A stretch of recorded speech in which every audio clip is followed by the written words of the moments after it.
Oh, let me tell you about Yanis Varoufakis. He's a former, I think he may still be the Greek finance minister, but he got Greece out of a lot of trouble a few years back, you may have remembered. It was threatening the world system. He is a liberal socialist. Ooh, socialist, ooh. And but he's got some interesting things to say. I just love his stuff. And I just listened to something where a little discussion about capitalism. And one of the standard things about capitalism is that, and I know this from being a businessman, is that it loves monopoly. Every businessman wants to be a monopolist. You want to have no competition. Stamp out all those pesky competition. You can call the market and run the market the way you want. You won't abuse the profit spreads because you have no competition. But you got to have competition, and in order to insist on competition, you have to have an enlightened state, a government, some sort of agency. Well, maybe the church, in Middle Ages. But you got to break up the concentration of wealth, and all these industries mature and they tend to concentrate. And I know from the food business, used to be we were independent. My dad was an independent food importer after World War II. You could afford, a container, a truckload of canned tomatoes, and you didn't have to have a tremendous amount of capital to get in there. And you can eventually get into the supermarkets, which would buy bigger volumes and so forth, and they pay you promptly and so forth. There's a way to do that. Nowadays, it's a way, and my brother can tell me about this, and it's just past 30, 40 years. You have to have an enormous amount of money up front to start dealing with the supermarkets. This thing where you have these fanciful movies about the housewife that, we've got a great a brownie, we're going to sell the brownie and become a national brand. At one time, you could pull something like that. Yeah, not so much these days because power's all concentrated, capital's all concentrated. You need money to make capitalism work. And when that gets to be exclusive by virtue of who's got the most, it tends to get concentrated. When it gets concentrated, it corrupts the state, which is supposed to intervene and break up trusts like Teddy Roosevelt did after the after the Gilded Age, where we had the concentration of wealth like we're doing now, but you got to have a state that's not corruptible. Now, this is one of the reasons I say Trump is kind of a hidden blessing, because people didn't really care that much about politics before Trump. Now, everybody talks about politics. I mean, it used to be you never get, it's kind of boring. It's a little bit like Clausewitz says, you may not be interested in war. War is interested in you. You might not have been interested in politics, but politics sure does take a role in your life these days. And nowadays you have this wonderful, indelible heel, like in the wrestling matches. This guy that everybody knows, all you have to do is invoke the name. Why doesn't capitalism work? Trump. Here's a multi-billionaire, born on third base, dumb luck. He's dead. He gives him $220 million, I hear. And because Daddy, made a lot of dough legitimately and maybe did some tax planning, shall we say.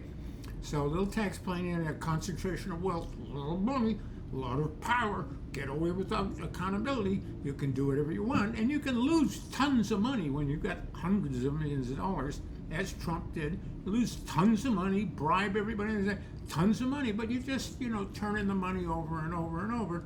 And just with dumb luck, if he just shut up and put the money in the S&P, he'd have more money than he has now, even with the grift that he's pulling as president. But you got to have a stand-up government. You have to have an equal balance between capital and government. Otherwise, capitalism isn't the free market.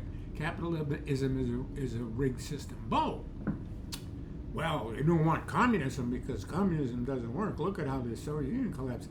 What about China? Well, private property, you got to have private. They're coming. They're getting it done, baby. You can't. The score is on the scoreboard, and they're getting it done. So how are they doing that with this? Communism. We have to have the Vietnam War because communism is going to take over the world. All right, Can they make horrible, deadly mistakes? Absolutely. Mao, absolutely. Murderous. Stalin, bleh. Oh. United States, oh, we're angels. We just, we bombed Germany and the civilian populations, Hiroshima, Nagasaki, civilians, women, children died. We're wholesome. Okay, so we've got all this stuff in the closet. We're not dealing with it, as I've said in other posts. We have this neurosis, and we're screwing up now. Gee, why we're screwing up? Because maybe we haven't confronted our own shadow.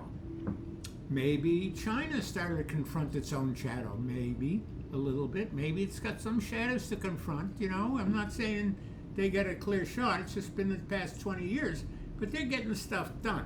They're getting stuff done. We still got innovation because we're free. Oh, but except Trump.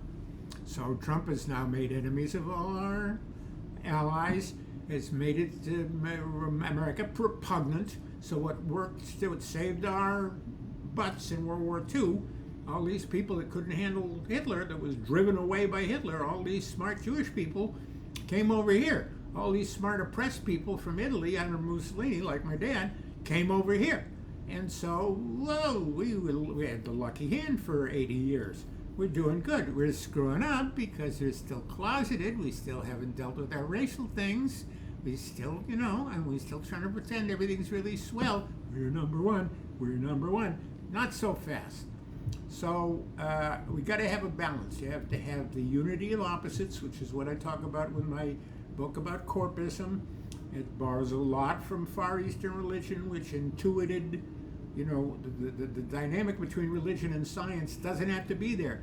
If you look at the quantum physicists, they're endorsing religious notions and religious intuitions from years ago. There's no antipathy between religion and science. There shouldn't be. Our big thing, and this is what I want to talk about, is merited hierarchy.